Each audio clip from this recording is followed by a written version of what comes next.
બારડોલી શહેરના વિકાસમાં એક વધુ મહત્વપૂર્ણ પગલું આગળ આવ્યું છે। બારડોલી અસ્તાનને જોડતો નગરનો પહેલો રેલવે ઓવરબ્રિજ આજે ખુલ્લો મુકાયો છે।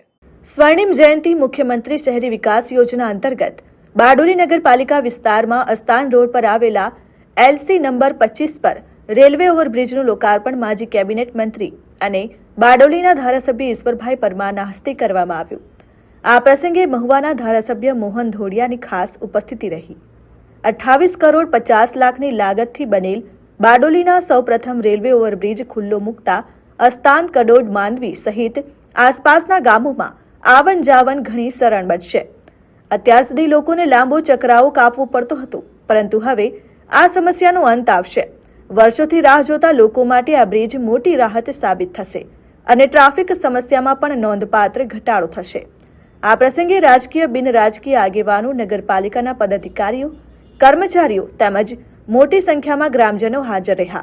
સુરત જિલ્લાની 169 બારડોલી વિધાનસભા મત વિસ્તાર ખાતે બારડોલી નગરપાલિકા અને બારડોલી તાલુકાને જોડતો અતિ મહત્વનો રેલવે ઓવરબ્રિજ એટલે અસ્તાન રેલવે ઓવરબ્રિજ, આ ઓવરબ્રિજનું લોકાર્પણ આજે બારડોલી ખાતે 10 કલાકે કરવામાં આવ્યું છે।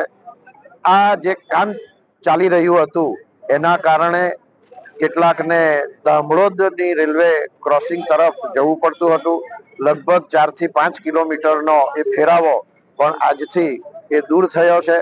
આખરે સમય, ઈંધણમાં પણ બચત થશે અને બારડોલી વિધાનસભા મત વિસ્તાર માટે ખૂબ મહત્વનું આ ગુજરાત સરકારનું આ જે સોપાન છે એ આજે પ્રજાને અર્પણ કર્યું છે અને આજથી એનો લાભ તમામ પ્રજાજનો, નાગરિકો, મુસાફરો અને વાહન વ્યવહાર કરનારા લોકો એનો લાભ લેશે।